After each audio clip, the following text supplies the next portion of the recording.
لله والصلاة والسلام على رسول الله وعلى آله وصحبه أجمعين أما بعد بارك الله فيكم നമ്മൾ വായിച്ചുകൊണ്ടിരിക്കുന്നത് റിയാദുസ് സ്വാലിഹീനാണ്. അതിലെ ബാബു അത്തൗബയിലാണ് നമ്മളുള്ളത്. അതിൽ അവസാനത്തെ ഹദീസ് കഅബ് ഇബ്നു മാലിക് റളിയല്ലാഹു അൻഹുമായി അദ്ദേഹത്തിന്റെ തൗബയുമായി ബന്ധപ്പെട്ട ഹദീസാണ്. وقد واجب بسم الله. وعن عبد الله بن كعب بن مالك رضي الله عنه قال وكان قائد كعب رضي الله عنه من بيته حين عمي قال سمعت كعب بن مالك رضي الله عنه يقول കഅബ് ഇബ്നു മാലിക് റളിയല്ലാഹു അൻഹുയുടെ മകൻ ഉദ്ധരിക്കുന്ന ഹദീസാണ്. എൻ്റെ ഉപ്പ പറയുന്നതായി ഞാൻ കേട്ടിട്ടുണ്ട്. അദ്ദേഹം പറയും, ഞാൻ ഷോർട്ടാക്കി അറബി വായിക്കാതെ പറഞ്ഞത്. അദ്ദേഹം പറയണം, ഞാൻ തബൂക്ക് യുദ്ധത്തില് എന്ത് ചെയ്ത് നബി സല്ലല്ലാഹു അലൈഹി വസല്ലം സഹാബാക്കൾ എല്ലാവരും യുദ്ധത്തിലേക്ക് വിളിച്ചു പോകാൻ വേണ്ടി. ഞാൻ അന്ന് പോയിട്ടില്ല. അതിനു മുമ്പ് വേറൊരു യുദ്ധത്തിൽ ഞാൻ പോവാതെ നിന്നിട്ടില്ല. എല്ലാ യുദ്ധത്തിലും അദ്ദേഹം പോയിട്ടുണ്ട്. തബൂക്ക് യുദ്ധത്തിന് അദ്ദേഹം പോയില്ല. അദ്ദേഹം ബദർ യുദ്ധത്തിന് പങ്കെടുത്തിട്ടില്ല, അത് ശരിയാണ്. പക്ഷെ ബദർ യുദ്ധം എല്ലാ സഹാബാക്കളെയും വിളിച്ചിട്ടില്ലല്ലോ. നേരെ മറിച്ച് അതൊരു യാത്ര സംഘത്തെ തടയാൻ വേണ്ടി പോയ ഒരു 200 ആളുകൾ മാത്രമാണ്. അപ്പം ബദർ യുദ്ധം കൂട്ടാതെ ബാക്കി എല്ലാ യുദ്ധത്തിനും അദ്ദേഹം പങ്കെടുത്തിട്ടുണ്ട്. തബൂക്ക് യുദ്ധത്തിന് മാത്രം അദ്ദേഹം പോയിട്ടില്ല. അതിന് അദ്ദേഹത്തിന് പ്രത്യേകിച്ച് കാരണമൊന്നും ഉണ്ടായിട്ടില്ല. അദ്ദേഹം പറയാണ്, أني لم أكن قد أقوى ولا أيسر مني حين تخلفت عنه في تلك الغزوة. ഞാൻ തബൂക്ക് യുദ്ധത്തിന് പോവാത്ത ആ സമയത്താണ് എനിക്ക് ഏറ്റവും കൂടുതൽ കൂവത്തുള്ള സമയം. എനിക്ക് ഏറ്റവും കൂടുതൽ പൈസയും എല്ലാം റെഡിയായിട്ടുള്ള സമയം ആ സമയമാണ്. പക്ഷെ എന്നിട്ടും എനിക്ക് പോകാൻ സാധിച്ചിട്ടില്ല. എന്നിട്ട് അദ്ദേഹം പറയാണ്, ഞാൻ എന്ത് ചെയ്തു, അന്ന് റസൂലുള്ളാഹി സ്വല്ലല്ലാഹു അലൈഹി വസല്ലം തങ്ങളെ എല്ലാവരെയും വിളിച്ചപ്പോൾ നല്ല ചൂടിന്റെ സമയമായിരുന്നു. അങ്ങനെ പിന്നെ വലിയ ദൂരമുണ്ട്. തബൂക്ക് എന്നെല്ലാം പറഞ്ഞാൽ ദൂരം. ഇന്ന് തന്നെ നമ്മൾ ബസ് കയറി പോയാൽ 10 മണിക്കൂറുണ്ട്. പിന്നെ അന്ന് എത്ര ദൂരം ഉണ്ടാവും? ഒരു മാസമൊക്കെയാണ് അവരെന്ത് ചെയ്യുന്നത്, ഈ യാത്ര കണക്കൂട്ടുന്നത്. എന്നിട്ട് ഞാൻ എന്ത് ചെയ്തു, പിന്നെ ഇൻഷാ അല്ലാഹ് പോവാം എന്നിങ്ങനെ പറഞ്ഞ് പഠിച്ചു നിന്നു. പോവാം. ഈ ചൂട് സമയത്താണ് അവരെ വിളവെടുത്തത്. പഴങ്ങളുടെ വിളവെടുപ്പ് ചൂട് സമയത്താണ്. അങ്ങനെ എന്ത് ചെയ്തു, അദ്ദേഹം പറഞ്ഞു, ഇൻഷാ അല്ലാഹ് ഒരെല്ലാം പോട്ടെ, ഞാൻ എന്ത് ചെയ്യാം, നാളെ രാവിലെ ഇതെല്ലാം പറിച്ച് എടുത്തു വെച്ച് ഞാൻ പോവാം. കാരണം എൻ്റെ നല്ല വാഹനമുണ്ട്, ഒരേക്കാൾ സ്പീഡുള്ള വാഹനമുണ്ട്, ഞാൻ പെട്ടെന്ന് എത്തും, ഒരൊക്കെ സ്ലോ ആണ് പോവാ എന്നൊക്കെ അദ്ദേഹം മനസ്സിൽ കണക്കൂട്ടി. അങ്ങനെ അദ്ദേഹം എന്ത് ചെയ്തു, രാവിലെ ആയി നോക്കുമ്പോഴും അദ്ദേഹം ഒന്നും റെഡി ആയിട്ടില്ല. ഭയങ്കര മറിച്ചിട്ടുമില്ല, പോകാനുള്ള തയ്യാറെടുപ്പ് ആയിട്ടില്ല. അന്ന് വൈകുന്നേരം ആയപ്പോൾ പിന്നെയും അദ്ദേഹം റെഡി ആയിട്ടില്ല, പോകാൻ റെഡി ആയിട്ടില്ല. ഭയങ്കര ബസ്സിലുണ്ടാവും, എന്നാലും റെഡി ആയിട്ടില്ല. പിറ്റേ ദിവസം രാവിലെ ആയപ്പോൾ അദ്ദേഹം ചെയ്തിട്ടില്ല, പോകാനുള്ള ഒരു ഒരുക്കങ്ങളായിട്ടില്ല. എന്നിട്ട് അദ്ദേഹം പറയുന്നത്, ഇനി പോയാൽ എത്തൂല, ഒരൊക്കെ എവിടെയോ എത്തിക്കഴിഞ്ഞു.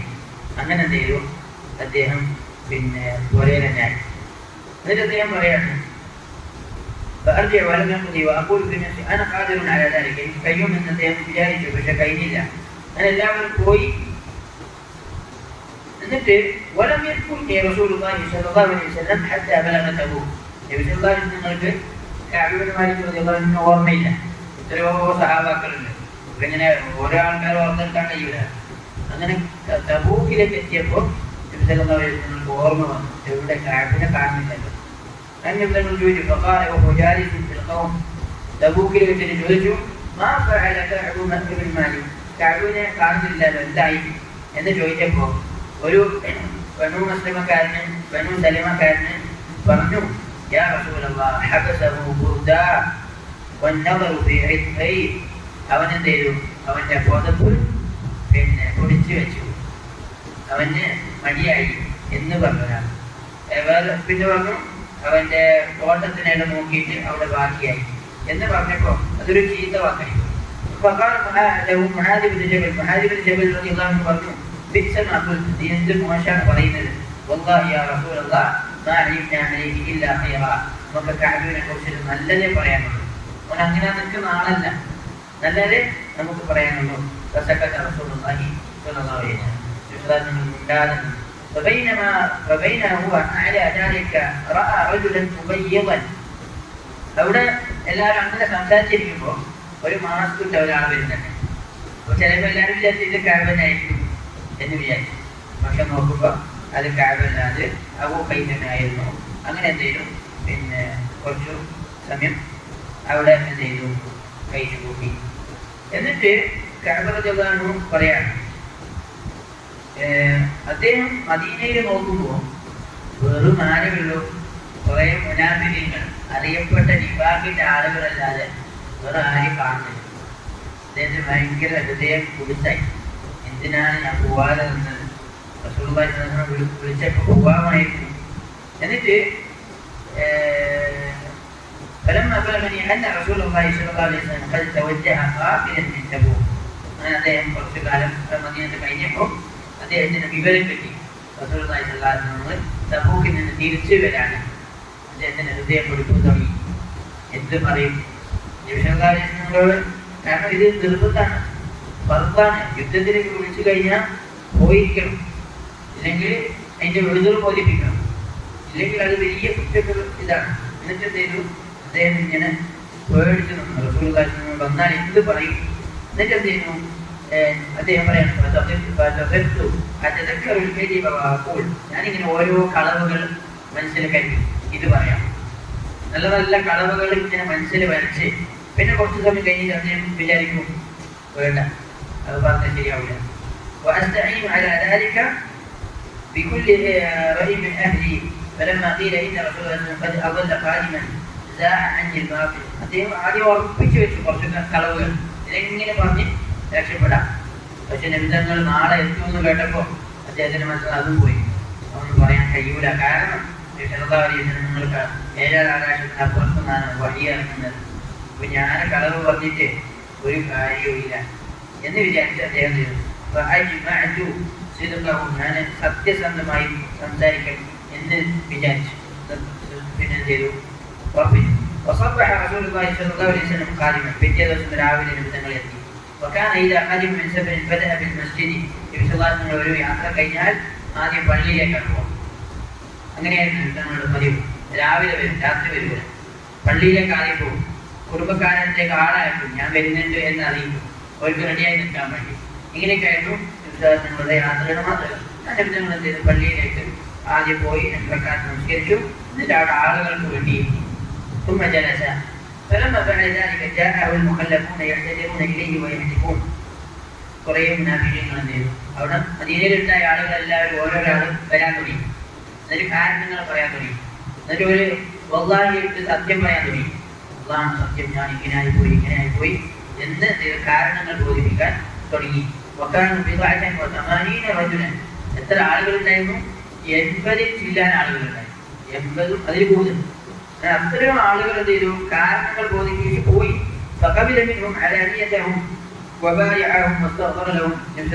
അവർക്ക് വേണ്ടി തേടി, അതേപോലെ തന്നെ അള്ളാഹിലേക്ക് എന്ത് ചെയ്തു, അവരെ പ്രതികളെ ഏൽപ്പിച്ചു.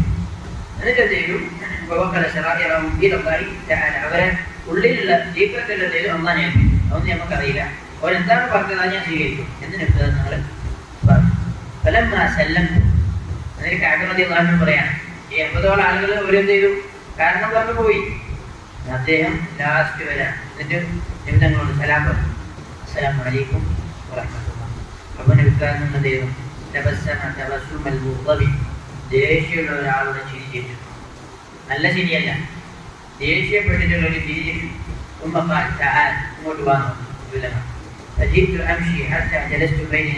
മെല്ലെ നടന്ന നിമിതങ്ങളുടെ തിരിയുന്നു, പേടിച്ചിട്ട്. നിന്നെ എന്താണ് തടഞ്ഞത്, എന്ത് വരാത്തത് യുദ്ധത്തിന്? അപ്പൊ അദ്ദേഹം നീ എനിക്ക് ബൈഅത്ത് ചെയ്യുന്നതല്ലേ?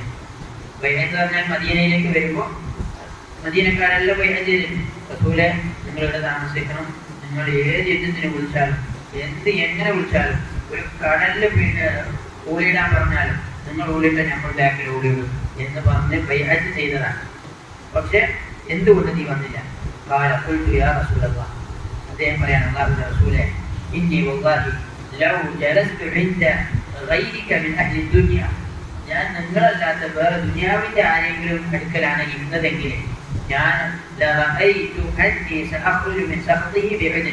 എന്ത് ചെയ്യും? അവരുടെ കോപങ്ങളിൽ നിന്ന് ഞാൻ ഒരു കാരണം പറഞ്ഞ് ഞാൻ പുറത്തു പോകുന്നത് നിങ്ങൾ കാണുമായിരുന്നു.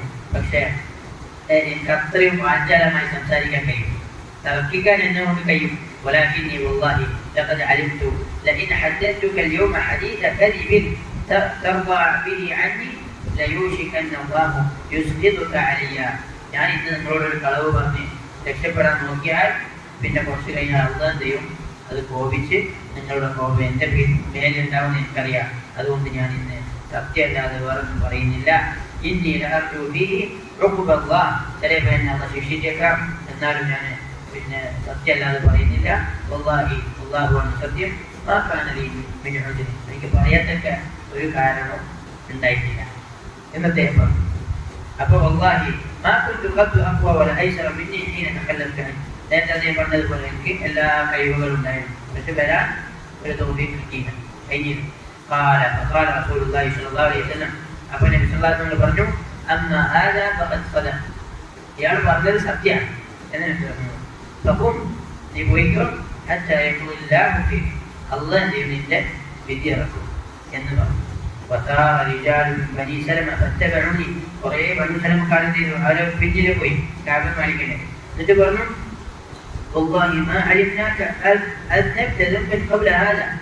നമുക്ക് നിന്റെ നല്ല ആളായിട്ടാണ് അറിയുന്നത്, നീ ഇതുവരെ ജീവിതത്തിൽ ഒരു തെറ്റ് ചെയ്തിട്ടില്ല മുമ്പ്, നീ എന്തിനാണ് ഇപ്പൊ അങ്ങനെ പറഞ്ഞത്? എന്തെങ്കിലും ഒരു കാരണം പറഞ്ഞ് പിന്നെ പോയിരുന്നെങ്കിൽ എന്ത് ചെയ്യും? നിമിഷങ്ങൾ എന്ത് ചെയ്യും? ആയിക്കോട്ടെ, അത് നിനക്ക് പുറത്ത് തെറ്റെന്ന് പറയും, അതിലെന്നെ നിന്റെ പാപം പുറത്ത് തരും. നമുക്ക് ഓരോ ചെയ്താനിട്ട് മനസ്സിലായില്ലേ? അവര് പറയും നിങ്ങൾ നിന്റെ കാരണം കേൾക്കും, എന്നിട്ട് എന്ത് ചെയ്യും? ആയിക്കോട്ടെ, അള്ളാഹിലേക്ക് ഞാൻ വിട്ടു തന്നിരിക്കുന്നു, അള്ളാഹ്ക്ക് വേണ്ടി അള്ളാഹിനോട് ഞാൻ നിന്റെ പാപം പോക്കാൻ വേണ്ടി ചോദിക്കുന്നു എന്ന് ചോദിക്കുമ്പോൾ എന്ത് ചെയ്യും? നിന്റെ പാപം പോകും. പിന്നെ എന്തിനാണ് നീ വെറുതെ കഷ്ടപ്പെടുന്നത് എന്ന് പറഞ്ഞ് അദ്ദേഹത്തിന്റെ പിന്നാലെ കൂടി. എന്നിട്ട് അദ്ദേഹം വിചാരിച്ചു, എന്തിനാണ് വെറുതെ പറഞ്ഞത്? തിരിച്ചു പോയിട്ട് നേരെ ഉള്ള കാരണം പറഞ്ഞാലോ, കള്ളം കാരണം പറഞ്ഞാലോ എന്ന് വരെ അദ്ദേഹം വിചാരിച്ചു. പിന്നെ അദ്ദേഹം വേണ്ടാന്ന് വിചാരിച്ചു. എന്നിട്ട് അദ്ദേഹം ചോദിച്ചു, എനിക്ക് സംഭവിച്ചതുപോലെ വേറെ ആർക്കെങ്കിലും സംഭവിച്ചിരുന്നോ എന്നവിടുന്ന് ചോദിച്ചപ്പോൾ രണ്ടാളുകൾക്ക് ഇതേപോലെ സംഭവിച്ചിട്ടുണ്ട്. മുറാഖ് ഇബ്നു റബീഅയും ഹിലാൽ ഇബ്നു ഉമയ്യയും. പക്ഷെ അവർ രണ്ടുപേരും കുറച്ച് പ്രായമുള്ള ആൾക്കാർ, കാബിൽ മാലിക്കിനെ പോലെ ഇതല്ല, യുവാവല്ല. എന്നിട്ട് എന്ത് ചെയ്തു? അങ്ങനെ മുന്നോട്ട് പോയി. ونهى رسول الله صلى الله عليه وسلم عن كلامنا أيها الثلاثة من بين من تخلف عنه فقال എന്ത് ചെയ്തു? അങ്ങനെ ഒരു ദിവസം 2 ദിവസം കഴിയുമ്പോഴത്തേക്ക് നബിതങ്ങൾ എന്ത് ചെയ്തു? അവരോട് സംസാരിക്കുന്നതിനെ വിരോധിച്ചു. ഇനി ഇന്ന് മുതൽ എന്ത് ചെയ്യരുത്? ഈ 3 ആളുകളോട് ഒരാളും സംസാരിക്കരുത് എന്ന് റസൂലുള്ളാഹി സ്വല്ലല്ലാഹു അലൈഹി വസല്ലം പറഞ്ഞു. അത് കേൾക്ക പിന്നെ മാതൃകയിൽ ഒരാളും സംസാരിച്ചില്ല.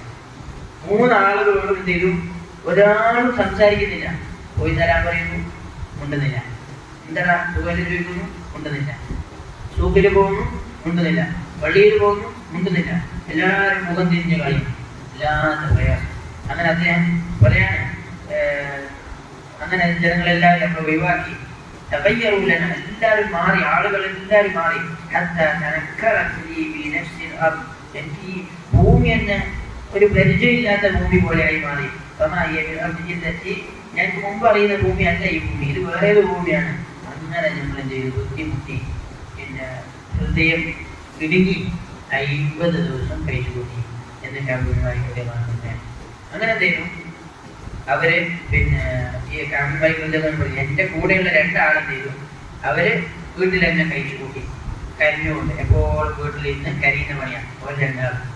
അമ്മ ഞാനാണെങ്കിലും അശപ്പൽപ്പവും ഞാൻ കുറച്ചു ഈയനായിരുന്നു, ഞാൻ അങ്ങനെ ഇങ്ങനെ ഒന്ന് കരിയില്ല. ഞാൻ വീട്ടിൽ നിന്ന് പുറത്തു പോകും. ഓരോ വീട്ടിൽ തന്നെ ഇരുന്ന് കരിയലാണ്. ഞാൻ വീട്ടിൽ നിന്ന് പുറത്തു പോയി നിസ്കാരത്തിന് പങ്കെടുക്കും. അതേപോലെ തന്നെ പിന്നെ പട്ടണത്തിലെല്ലാം കറങ്ങും, ആരെങ്കിലും ഒന്ന് സലാം പറയോ എന്ന് നോക്കും. നബിസ്വല്ലല്ലാഹു സലാം കൂട്ടുമ്പോൾ അവിടെ പോയിരിക്കും മുഖം കാണാൻ. എന്നിട്ട് പോലും ഞങ്ങൾ പരിഗണിക്കുന്നില്ല, എല്ലാവരും പിന്തിരിഞ്ഞ് കളയുന്നു. അങ്ങനെ അദ്ദേഹം വല്ലാതെ ബുദ്ധിമുട്ടി. എന്നിട്ട് അദ്ദേഹം പറയാണ്, ഞാൻ ഏറ്റവും ഇഷ്ടപ്പെടുന്ന എൻ്റെ സുഹൃത്തുണ്ട്, ആ സുഹൃത്ത് ഡോർ അടിച്ചു കളഞ്ഞു. ഞാൻ എന്ത് ചെയ്തു? ആ സുഹൃത്തിന്റെ പിന്നെ മതിൽ ചാടി ഉള്ളിലേക്ക് കയറി.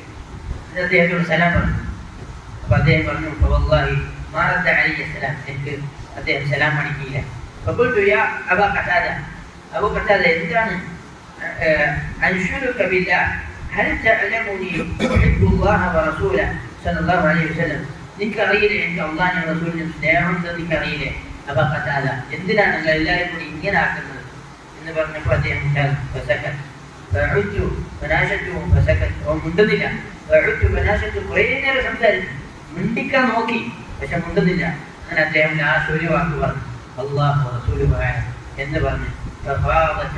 അദ്ദേഹം പറയാണ് എന്റെ കണ്ണുകൾ നിറഞ്ഞു ഒഴുകി. അത്ര ദിവസം ഞാൻ പിടിച്ചിരുന്ന കണ്ണുനീര് പിടിച്ചു കാണാനില്ല, കണ്ണുകൾ നിറഞ്ഞു ഒഴുകി. അങ്ങനെ ഞാൻ വീണ്ടും അതിന് ചാടി തിരിച്ചുപോയി. എന്നിട്ട് അദ്ദേഹം മദീനയിലെ സൂക്കിലേക്ക് ഞാൻ നടന്നു കൊണ്ട് പോകുമ്പോൾ ഒരാൾ വന്നിട്ട് ചോദിക്കാണ്, ഒരു അപരിചിതൻ വന്നിട്ട് ചോദിക്കാണ്, എവിടെയാണ് കഅബ് ബിൻ മാലിക് എന്ന് ചോദിക്കാണ്. അപ്പോൾ ജനങ്ങൾ എന്ത് ചെയ്തു, കാണിച്ചു കൊടുത്തു കഅബ് ബിൻ മാലിക്. അങ്ങനെ ആ ആളെന്ത് ചെയ്തു, കഅബ് ബിൻ മാലിക്കിന് ഒരു കത്ത് കൊടുത്തു. കത്ത് കൊടുക്കാൻ വേണ്ടിയിട്ടാണ് ചോദിച്ചത്. നോക്കുമ്പോൾ കത്തായിട്ടാണ് മലിക് റസ്സാന്റെ കത്താണ്, റസ്സാനിലെ രാജാവിന്റെ കത്താണ്. ആ കത്തിലുള്ളത് ഇങ്ങനെയാണ്: നമുക്ക് ഒരു വാർത്ത കിട്ടിയിട്ടുണ്ട്, കഅബ നിന്റെ ഏറ്റവും ആത്മമിത്രമായ ആളെ ചെയ്തിട്ടുണ്ട്, നിന്നോട് ഇപ്പോൾ പരിത്രമായി പെരുമാറുന്നുണ്ട് എന്നുള്ളത് നമ്മൾക്ക് കേട്ടിട്ടുണ്ട്.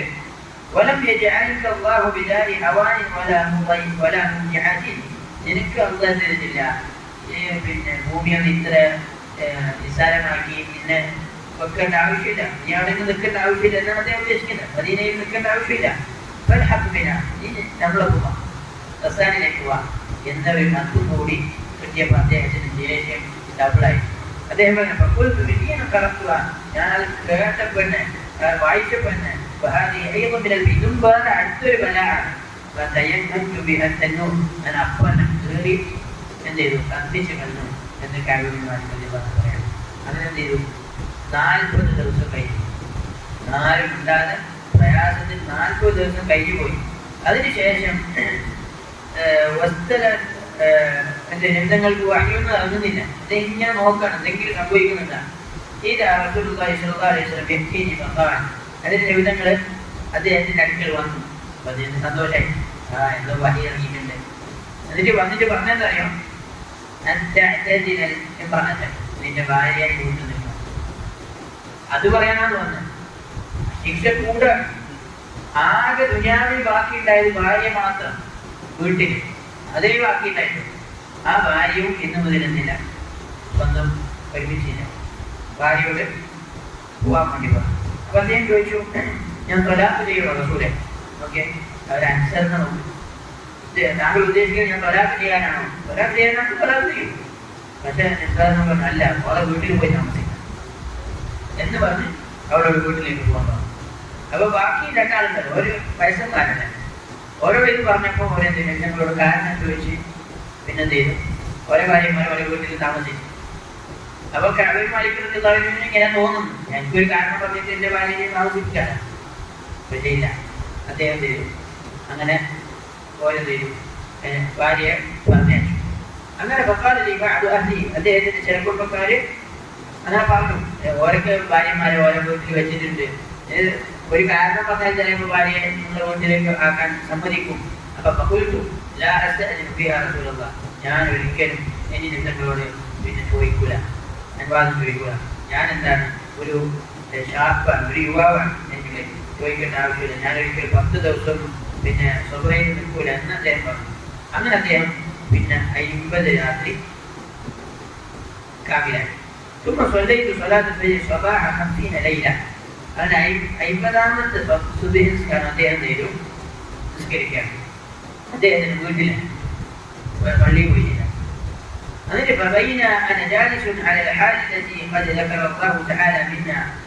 നമ്മളെ കുറിച്ച് അല്ലാഹു തആല പറഞ്ഞതുപോലെ സൂറത്തുൽ തൗബയിൽ ഇദ്ദേഹത്തിന് നമ്മൾ പറയുന്നുണ്ട്, എന്താണ്, ഭൂമി എന്നെ മുഴുവനും ഇടുങ്ങിയ രീതിയിൽ അവരെ ഇങ്ങനെ ഇരിക്കാൻ. ആ ഇരിക്കുന്ന സമയത്ത്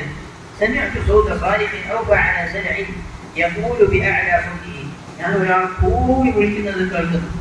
എന്താണ് പറയുന്നത്? യാ കഅബ് ബിൻ മാലിക് അബ്ശിർ. കേൾക്കുന്നത് എന്താണ്? കഅബ സന്തോഷ വാർത്ത, കഅബ സന്തോഷ വാർത്ത എന്നാണ് കേൾക്കുന്നത്. അങ്ങനെ